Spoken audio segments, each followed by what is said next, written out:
السلام علیکم ورحمۃ اللہ وبرکاتہ۔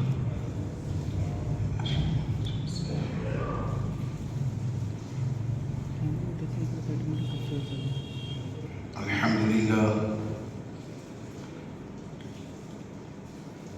للہ رب العالمین والعاقبۃ للمتقین والصلاة والسلام على سید الانبیاء والمرسلین وعلى آلہ الطیبین والطاہرین واصحابہ المکرمین وأولیاء أمته أجمعين، أما بعد، فقد قال الله تبارك وتعالى في القرآن المجيد والفرقان الحميد الأولون من المهاجرين والأنصار والذين اتبعوهم بإحسان رضي الله عنهم ورضوا عنه ذلك الفوز العظيم،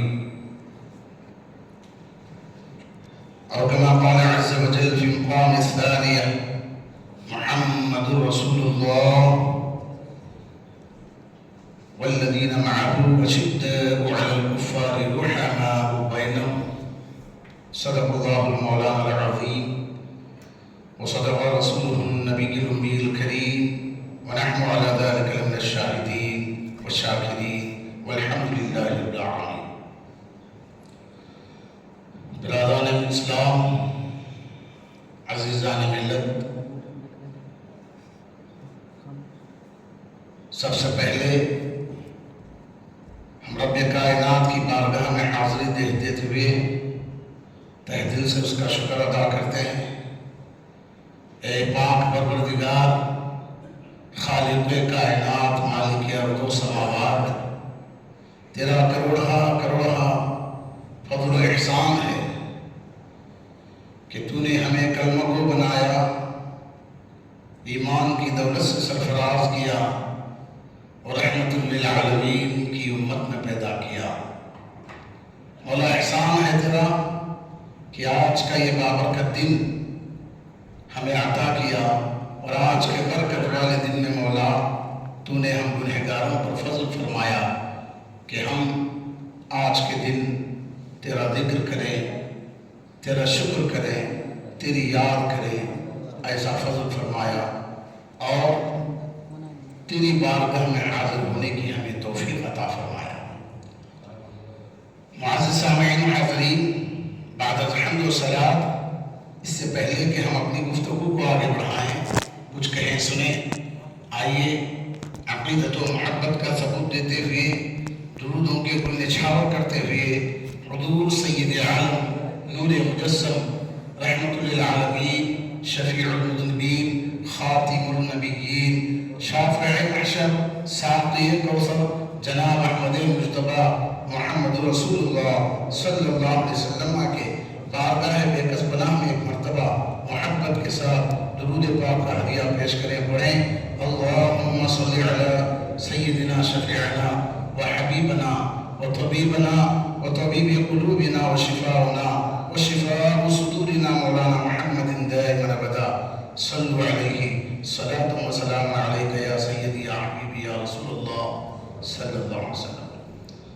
معزز سامعین، آج ذی الحجہ کے 18 تاریخ چاند کی 18 تاریخ ہیں، اور یہ تاریخ اسلام کے ایک عظیم ہستی کی شہادت سے جڑی ہوئی ہے۔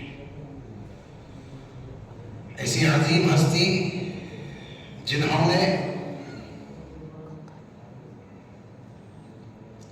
اللہ تبارک و تعالیٰ کے اس دین حنیفہ اور دین اسلام کے قبول کرنے والوں میں، جب اسلام کا شروع دور تھا جس کے متعلق قرآن کہتا ہے والسابقون الاولون من المہاجرین، اور وہ جو سب سے پہلے ہیں، اور وہ جو مہاجر ہیں، اور وہ والانصار، اللہ رب العزت فرماتا ہے وہ جنہوں نے اتباع کی اپنے پیارے نبی کی، اللہ فرماتا ہے بِإِحْسَانِ رضی اللہ عنہم ورضوا عنہ، اللہ ان پر احسان فرماتا ہے اور اللہ ان سے راضی ہے اور یہ اللہ سے راضی ہے۔ وہ دور اسلام کا جب سب سے پہلے حضرت ابوبکر صدیق رضی اللہ عنہ اسلام قبول فرمائے، پھر اس کے بعد حضرت زید بن حارثہ رضی اللہ عنہ اسلام قبول فرمائے، پھر حضرت علی رضی اللہ عنہ نے اسلام قبول فرمایا۔ روایت میں بات ملتی ہے، حضرت سعد ابن سعد محمد بن ابراہیم روایت کرتے ہیں، فرماتے ہیں کہ چوتھے جو انسان تھے اسلام کو قبول کرنے والے، کلمہ پڑھنے والے، وہ حضرت عثمان بن عفان رضی اللہ عنہ تھے، حضرت عثمان غنی رضی اللہ عنہ، جن کو خلیفہ سوم کہا جاتا، جو اسلام کے نبی کریم صلی اللہ علیہ وسلم کے دور کے بعد خلافت میں سب سے پہلے حضرت ابوبکر صدیق رضی اللہ عنہ کا دور آیا، پھر اس کے بعد حضرت عمر رضی اللہ عنہ کا دور آیا، تیسرے جو اسلام کے خلیفہ تھے وہ حضرت عثمان بن عفان رضی اللہ عنہ تھے۔ تو آپ اسلام لانے والے متعدد روایتوں سے یہ بات ملتی ہے کہ آپ چوتھے انسان تھے جو اس دنیا میں ہمارے پیارے نبی محمد مصطفیٰ صلی اللہ علیہ وسلم کے ہاتھ پر بیعت فرمایا اور اسلام کو قبول فرمایا۔ اور قربان جائیے، جب ساری دنیا میں کفر ہے، شرک ہے، پورا خاندان کفار کا ہے، رشتہ دار کفار کے ہیں، ساتھی کفار کے ہیں، دوست کفار کے ہیں، مشرکین ہیں، اور ایسے میں اسلام کو سمجھنا، نبی کی ذات کو سمجھنا اور دین حق کی طرف آنا یہ کوئی معمولی بات نہیں ہے۔ معزز سامعین، اپنے گھر میں بھائی ہیں، بہن ہیں، سب ہیں، محبت سے ہیں، اگر کوئی اس میں سے غلط نکلتا ہے، غلط کام کرتا ہے یا کوئی اس سے غلطی ہو جاتی ہے تو ان اپنے بھائی بہنوں میں جینا مشکل ہو جاتا ہے، لیکن حضرت عثمان بن عفان رضی اللہ عنہ کی شان دیکھو، پورا مکہ قریش کا کفار کا ہے، رشتہ دار کفار کے ہیں، دوست کفار کے ہیں، ماں باپ کفار میں ہیں، سب کچھ مشرکین میں ہے۔ ایسے میں دین حق کو سمجھنا، ایسے میں اللہ کے پیارے نبی کی دعوت کو سمجھنا، ایسے میں توحید کو سمجھنا اور اس پر بیٹھ کر کے اپنی جان کو جوخم میں ڈالنا، یہ بہت آسان کام نہیں ہے۔ آج کے دور میں انسان جہاں سب کچھ سہولت ہوتے ہوئے جلدی نماز پڑھنے میں آگے پیچھے دیکھتا ہے، اسلام قبول کرنا کوئی معمولی بات نہ تھی۔ حضرت ابن سعد محمد بن ابراہیم رضی اللہ عنہ فرماتے ہیں کہ جب معلوم ہوا ان کے خاندان کو اسلام قبول کیا ہے حضرت عثمان بن عفان رضی اللہ عنہ نے، تو پورا خاندان خلاف ہو گیا، پورے دوستان خلاف ہو گئے، پورے رشتہ دار خلاف ہو گئے۔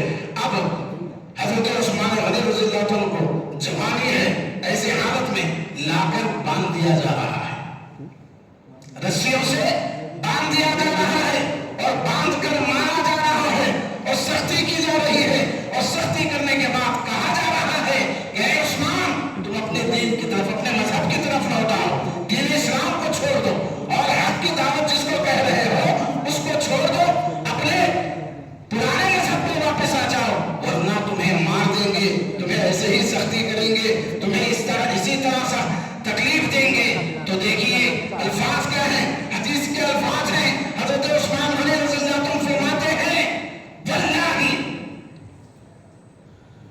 لا افارقہ ابدا، اے لوگوں خدا کی ذات کی قسم، اگر تم میری جان بھی لے لو گے، میرے جسم کے ٹکڑے بھی کرو گے، میں اسلام سے ہرگز دستبردار نہیں ہوں گا، میں اسلام نہیں چھوڑوں گا، بلکہ جان گنوانے تیار ہو جاؤں گا، اسلام پر قائم رہوں گا، اسلام پر قائم رہوں گا۔ ایسے حالات میں جب چاروں طرف اندھیرا ہے، ایسے میں اسلام کی روشنی لے کے جب نبی کریم صلی اللہ علیہ وسلم نے نکلا تو چوتھے انسان تھے حضرت عثمان بن عفان رضی اللہ عنہ، جنہوں نے اسلام قبول فرمایا۔ یقین جانو دوستو، آج ان کی وہ مضبوطی، وہ قربانی ہمارے کو دین بخشی ہے. ہمارے دلوں میں ایمان کا نور اگر ہے کچھ بھی ذرا برابر بھی، یہ ان صحابہ کی برکت ہے، ان صحابہ کے قدموں کی برکت ہے، ان ذات کی، وہ مقدس ذاتوں کی قربانی کا صدقہ ہے کہ ہمارے دلوں میں نور ایمان ہے. لہذا حضرت عثمان ابن عفان رضی اللہ عنہ کی ذات بڑی مقدس ذات، بڑی بابرکت ذات. اور شان دیکھو حضرت عثمان غنی رضی اللہ عنہ کی. اللہ تبارک و تعالی دنیا میں 1,00,000 کم و بیش 24,000 انبیاء یا 80,000 یا اس سے بھی زیادہ انبیاء اور رسول کو دنیا میں بھیجا. پہلے نبی حضرت آدم علیہ السلام اور آخری نبی ہمارے پیارے نبی محمد مصطفیٰ صلی اللہ علیہ وسلم، خاتم النبیین آپ. 1,24,000 انبیاء اور رسول کو، کسی کو بیٹا ہوا، کسی کو بیٹے ہوئے. حضرت آدم علیہ السلام کو تو اللہ تبارک و تعالیٰ دن کو بیٹا بخشا، رات کو بیٹی بخشی، اور آپ کے انگنت بچے ہوئے، انگنت بچے ہوئے، بے شمار اولاد عطا فرمایا. اور ہم سب آدم کی اولاد ہیں، ہم سب انہیں کے بچے ہیں. ہمارے آبا و اجداد میں سب سے پہلے باپ حضرت آدم علیہ السلام، وہاں سے لے کر ہمارے نبی خاتم النبی صلی اللہ علیہ وسلم کے دور تک اگر ہم تاریخ کو اٹھا کر دیکھیں تو کسی کو لڑکا کسی کو لڑکی ہوئی، اور جب لڑکی ہوتی ہے تو پھر داماد بھی ہوتے ہیں، لڑکیاں ہوتی ہیں تو داماد بھی ہوتے ہیں. لیکن اللہ تبارک و تعالیٰ نے 1,24,000 انبیاء رسول کی لڑکیوں میں سے ہر نبی کی جتنے بھی لڑکیاں ہوئی، جس نبی کو بھی اللہ لڑکی عطا فرمایا، ان لڑکیوں میں اللہ تبارک و تعالیٰ نے جس کو بھی داماد بنایا وہ ایک کو بنایا. ایک کو مطلب ایک لڑکی کو ایک انسان جو ہے شادی کیا، ایک بنا نبی کا داماد. 1,24,000 انبیاء رسول نے ایک بیٹی کی جو ہے سعادت نصیب ہونا، یہ بہت بڑی بات ہوتی ہے. وہ بھی نبی کا داماد کوئی معمولی بات نہیں ہے. حضرت علی رضی اللہ عنہ بھی نبی کے داماد ہیں، جمائی جس کو بولتے ہیں موٹے حساب سے. اللہ تبارک و تعالی حضرت عثمان غنی رضی اللہ عنہ وہ شان عطا فرمائی کہ پورے انبیاء میں موسیٰ علیہ السلام بھی ہوئے، عیسیٰ علیہ السلام بھی ہوئے، نوح علیہ السلام بھی ہوئے، شیس علیہ السلام بھی ہوئے، ابراہیم علیہ السلام، اسماعیل علیہ السلام، یوسف علیہ السلام، یعقوب علیہ السلام، زکریا علیہ السلام، یونس علیہ السلام، یوسف علیہ السلام، یعقوب علیہ السلام. اللہ نے بے شمار انبیاء کو دنیا میں بھیجا، تو کسی کے حق میں اللہ نے ایک نبی کی 2 بیٹیوں کو کسی کو عطا نہیں فرمایا سوائے حضرت عثمان بن عفان رضی اللہ عنہ. امام بیہقی رضی اللہ عنہ اپنی کتاب سنن بیہقی میں لکھتے ہیں، اور عبداللہ جوفی رضی اللہ عنہ روایت فرماتے ہیں کہ معلوم ہے کہ حضرت عثمان غنی رضی اللہ عنہ کو ذوالنورین لقب کیسے پڑا. ذوالنورین یعنی 2 نور والے، 2 نور والے، 2 نور یعنی 2 آنکھ والے. یہ ذوالنورین کیسے لقب پڑا؟ تو حضرت عبداللہ جعفری رضی اللہ عنہ لکھتے ہیں کہ اللہ تبارک و تعالیٰ نے روایت کرتے ہیں کہ اللہ تبارک و تعالیٰ نے نبی کریم صلی اللہ علیہ وسلم کو 4 بیٹیاں عطا فرمائی تھی. اس میں سے حضرت ام کلثوم رضی اللہ عنہ کا پہلا نکاح حضرت عثمان غنی رضی اللہ عنہ سے ہوا. پھر موقع آیا جنگ بدر کا، اس وقت حضرت ام کلثوم رضی اللہ عنہ بیمار تھی، بیماری میں مبتلا تھی، اور حالت یہ تھی ادھر جنگ بدر ہے، ادھر حالت قسم پرسی ہے. حضرت ام کلثوم رضی اللہ عنہ بستر مرگ پر ہے، پریشان ہے، بیماری سے جوجھ رہے ہیں. ایسی حالت میں جنگ بدر میں جو شہداء شہید ہوئے اس میں حضرت عثمان بن عفان رضی اللہ عنہ نہ تھے، لیکن نبی کی بیٹی بیمار ہونے کی وجہ سے آپ کو یہ اجازت دی گئی کہ ان کی آپ مزاج پرسی کرتے رہو۔ دن تھا جنگ بدر کا، اسی وقت خبر آئی کہ ام کلثوم رضی اللہ عنہ کا انتقال ہو گیا۔ تو حضرت عثمان بن عفان رضی اللہ عنہ کو نبی کریم صلی اللہ علیہ وسلم نے ان کے کفن دفن میں لگا دیا اور جنگ بدر کی جنگ میں جو ہے شامل نہ کیا، لیکن بعد میں جو مال غنیمت آیا جنگ بدر کا، اللہ رب العزت مومنوں کو فتح عطا فرمایا، اس میں اللہ کے پیارے حبیب صلی اللہ علیہ وسلم نے اس مال غنیمت میں حضرت عثمان کو بھی شامل فرمایا۔ اس کی کئی وجوہات ہیں، میں اس میں نہیں جانا چاہ رہا، اس لیے شامل فرمایا کہ حضرت عثمان 100 جان سے جنگ بدر میں شامل ہونے کے لیے تیار تھے، حالت ایسی تھی کہ شامل نہیں ہو سکے، اس لیے جو ہے آپ کو جنگ بدر کے مال غنیمت میں شامل کیا گیا اور صحابہ بدر میں ان کا بھی نام لکھا جاتا ہے۔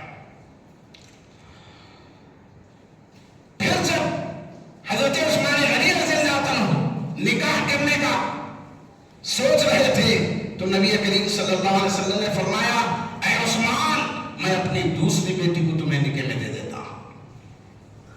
اور حضرت رقیہ رضی اللہ عنہ کا نکاح جو ہے عثمان غنی رضی اللہ عنہ سے کیا گیا۔ معزز سامعین، بولنے کا بتانے کا مقصد یہ ہے کہ اللہ تبارک و تعالیٰ نے عثمان ابن عفان رضی اللہ عنہ کو ایسی عظیم شان عطا فرمائی کہ نبی کے دونوں بیٹیوں سے نکاح کرنے کا موقع عطا فرمایا۔ حضرت علی رضی اللہ عنہ کی روایت ہے کہ آپ فرماتے ہیں، نبی فرماتے تھے عثمان سے، اے عثمان، اگر میری 40 بیٹیاں بھی ہوتے تو میں تمہیں نکاح میں عطا کرتا ہوں، تمہارے نکاح میں دے دیتا، تمہارے سے نکاح کرتا، اس لیے کہ حضرت عثمان کی شان کو تھی۔ اللہ کے نبی آپ کی شان کو پہچانتے تھے، آپ کی حقیقت کو پہچانتے تھے، آپ کی وفا کو پہچانتے تھے، آپ کی حیا کو پہچانتے تھے۔ لہذا ہم جب بھی تراویح پڑھتے دیکھیے، تراویح میں سنی مساجد میں یہ تسبیح پڑھی جاتی ہے۔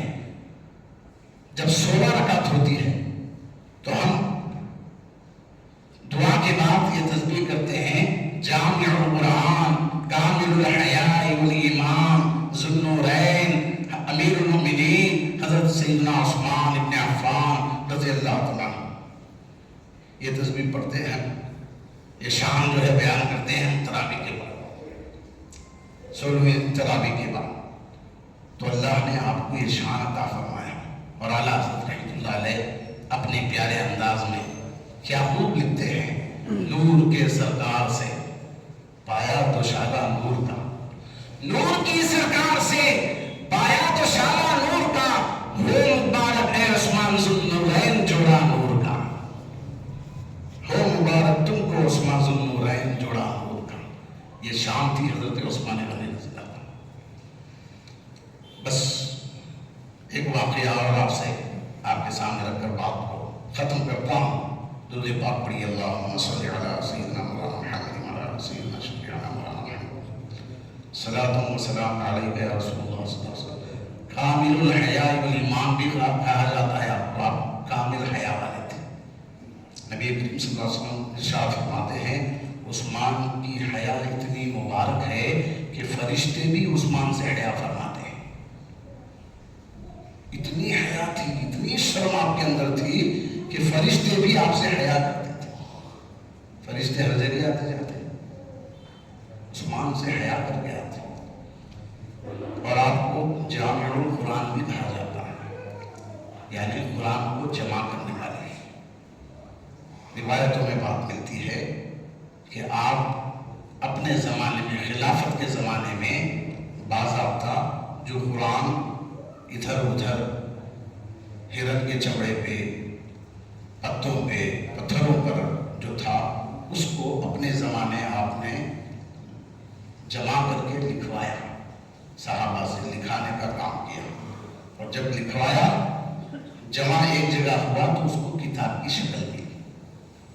کتاب یعنی کلام اللہ، قرآن، اس کو لکھ کر جمع کرنے کا کام آپ نے کیا۔ یہ اشعار بھی اللہ تعالیٰ آپ کو عطا فرمائے۔ حضرت عثمان بن عفان رضی اللہ عنہ بڑی شان والے، بڑی عظمت والے اور بڑے دل والے بھی تھے. خیر خیرات اور وقت ضرورت اسلام کی مدد کرنا. آپ کو عثمانیہ غریب ہی کہتے ہیں، غریب مالدار بھی تھے آپ، لیکن مالدار دنیا میں کون نہیں ہے. آج بھی آپ مالدار دیکھتے ہیں، لیکن اللہ کے لیے دینے والے بہت ہی کم ہیں. اور دینے والے بھی ایسے ہیں جہاں صرف ایڈورٹائزمنٹ زیادہ ہوتا ہے، اخلاص کم ہوتا ہے. لیکن عثمان ابن عفان رضی اللہ عنہ ایسے سخی تھے، ایسے سخی تھے. حضرت عبد الرحمن بن خباب رضی اللہ عنہ روایت فرماتے ہیں، مسلم شریف کی حدیث ہے کہ ایک مرتبہ جیش عسرہ کا موقع تھا. مدینے میں بڑی خیر سالی تھی، تنگ دستی میں پڑے ہوئے تھے مسلمان، بہت پریشان تھے. اتنا پریشان دانے دانے کو ترسنا پڑ رہا تھا،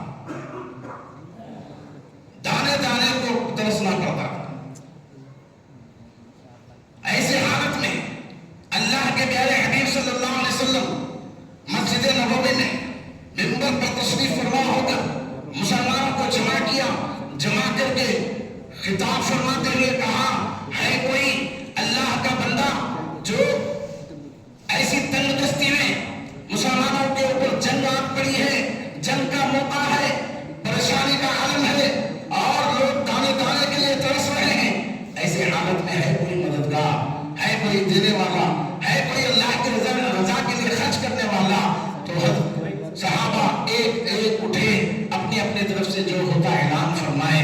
حضرت عثمان بن عفان رضی اللہ عنہ اٹھے، اٹھ کر فرمایا، یا رسول اللہ صلی اللہ علیہ وسلم، میں 100 اونٹ مال کے ساتھ اسلام کو اللہ کی رضا کے لیے دینے کے لیے تیار ہوں. 100 اونٹ. آج ایک اونٹ کی قیمت آپ جانتے نہیں؟ کم و بیش ایک اونٹ کم بولے تو بھی 1 لاکھ روپے پڑتا ہے آج کے زمانے میں، ایک اونٹ. اور حضرت عثمان غنی رضی اللہ عنہ 100 اونٹ، اس کے ساتھ ساز و سامان کے ساتھ اناج، کھانا پینا، دولت، پیسہ جو بھی ہے، 100 اونٹ قربان کر دیے. پھر اعلان ہوا، ہے اللہ کی رضا کے لیے اور کوئی دینے والا اسلام کی اس تنگ دستی کی حالت میں، پریشانی کی حالت میں، پریشانی کی حالت میں اللہ کی رضا کے واسطے دینے والا. پھر اٹھے عثمان غنی رضی اللہ عنہ، اٹھ کر کہے، یا رسول اللہ صلی اللہ علیہ وسلم، وہ 100 اونٹ کو چھوڑ کر اور 200 اونٹ مال کے میں دینے کے لیے تیار. پھر اللہ کے نبی صلی اللہ علیہ وسلم نے اعلان فرمایا، اللہ کی رضا کے لیے ہے کوئی اور جو دے سکتا ہے؟ تو آپ اٹھے، کہنے لگے، یا رسول اللہ صلی اللہ علیہ وسلم، جو 100 دیا پہلے، پھر 200 دیا، اب میں وہ 200 اور 300 چھوڑ کر پھر 300 اونٹ مال کے اسباب کے لیے دینے کے لیے تیار ہوں. جملہ کتنے بھی جملہ 600. ایک بیٹھک، ایک اعلان نبی کریم صلی اللہ علیہ وسلم کا، اور 600 اونٹ مع ساز و سامان اناج کے حضرت عثمان غنی رضی اللہ عنہ دینے کے لیے تیار ہے. یہ دل، یہ سخاوت جس کی شان بیان کرتے ہوئے اللہ کے پیارے حبیب صلی اللہ علیہ وسلم نے فرمایا، ان الجنت دار الاسقیاء، بے شک جنت سخی لوگوں کا گھر ہے. کس کا گھر ہے؟ جنت سخی لوگوں کا گھر. سخی کس کو کہتے ہیں؟ دل والا، دینے والا، اللہ کے راستے میں قربان کرنے والا، بے گنت انگنت چیزیں اللہ کی راہ میں قربان کرنے والا، جمع کر کے رکھ کے جمعہ کو 2-4 روپے دیتے وقت دکھا کے دینے والے کو سخی نہیں کہہ سکتے. یہ کنجوسی، یہ بخیلی ہمارے دلوں میں بس گئی ہے. لیکن عثمان رضی اللہ عنہ وہ تھے. حضرت عبد الرحمن بن خباب رضی اللہ عنہ فرماتے ہیں، اسی طرح اٹھتے اٹھتے جب ممبر سے نبی کریم صلی اللہ علیہ وسلم ابھی ممبر سے اترے نہیں تھے، وہ 600 تو 600 عثمان غنی رضی اللہ عنہ جملہ 1000 اونٹ جو ہے اللہ کی راہ میں قربان کر دیے. 1000. نبی کریم صلی اللہ علیہ وسلم منبر سے اترتے ہوئے فرما رہے تھے ما عمل علی عثمان ما عمل بعد هذه ما علی عثمان ما عمل بعد هذه، اے عثمان آج کے بعد تمہیں کوئی دوسرا عمل نقصان پہنچانے والا نہیں ہے۔ یہ شان تھی حضرت عثمان غنی رضی اللہ عنہ۔ پھر کچھ خارجی بلوائی تنگ نظر لوگ جو ہے حضرت عثمان غنی رضی اللہ عنہ کو شہید کر دیے سن 35 ہجری میں، اور آپ کی شہادت کے وقت آپ قرآن پڑھ رہے تھے، قرآن پڑھتے ہوئے سورہ بقرہ پارہ نمبر 1 کی آیت فَسَيَكْفِيكَهُمُ اللَّهُ وَهُوَ السَّمِيعُ الْعَلِيمُ کی آیت پڑھ رہے تھے۔ جب آپ کو شہید کر دیا گیا تو وہ سکون جو ہے اس قرآن پر بکھر گیا، یعنی چھڑک گیا، اچھل گیا۔ آج بھی وہ قرآن توپ کا سرائے جو میوزیم ہے ترکی میں یا مصر میں، اس میوزیم میں آج بھی وہ قرآن موجود ہے تبرک کے طور پر۔ تو عثمان غنی رضی اللہ عنہ اسلام کی وہ عظیم ہستی ہیں جنہوں نے سخاوت میں اپنا ثانی نہیں رکھا اور اسلام کے لیے بہت سی قربانیاں آپ نے دی اور اللہ کی رضا کے لیے شہید بھی ہوئے۔ آپ کا مزار جنت البقیع میں موجود ہے، جنت البقیع میں آپ جو ہے آرام فرما رہے ہیں۔ تو مختصر جو ہے باتیں حضرت عثمان غنی رضی اللہ عنہ کے تعلق سے آپ کے سامنے رکھے۔ یقیناً آج ہی 18 تاریخ ہے، آج ہی آپ کی شہادت کا دن ہے، اور اکثر شہادت اور صحابہ کی جو ہے شان میں ہم سالانہ جس دن شہادت ہوتی ہے اس دن فاتحہ کا اہتمام کرتے ہیں، لہٰذا آج عصر کے بعد حضرت عثمان بن عفان رضی اللہ عنہ کی فاتحہ ہوگی۔ آپ سب سے گزارش ہے فاتحہ میں شرکت فرمائیں، اور تعلیمات اگر مومن کو ایمان میں مضبوطی لانا ہے تو صحابہ کے واقعات پڑھا کریں، اپنے اعمال کو سدھارنا ہے، اپنے آپ کو کامیابی کی طرف لے جانا ہے تو صحابہ کے واقعات سنا کریں، صحابہ کی واقعات سنیں بچے۔ صحابہ کی واقعات سے ہمیں ایمان کی روشنی ملتی ہے، چاشنی ملتی ہے، نجات کا راستہ ملتا ہے۔ لہٰذا دوستو اللہ سے دعا کرتے ہیں رب کریم جتنے بھی الفاظ کہیں گے سنیں گے، مجھے بھی آپ کو بھی اللہ سمجھنے کی توفیق عطا فرمائے، اور اگر کہنے سننے میں کوئی الفاظ میں کمی خطا ہو گئی تو اللہ معاف فرمائے، اللہ ہمیں صحیح علم عطا فرمائے، صحیح عمل عطا فرمائے، اللہ رب العزت ہمارے گناہوں کو معاف فرمائے، ہمارے خطاؤں کو اللہ درگزر فرمائے، ہمیں صحابہ کے راستے پر نبی کریم صلی اللہ علیہ وسلم کی سنت پر عمل کی توفیق عطا فرمائے، اللہ رب العزت ہمارے حال پر رحم و کرم فرمائے، ہماری دعاؤں کو اللہ قبول فرمائے، آمین بجاہ سید المرسلین طہ و یاسین برحمتک یا رب۔ سنت کا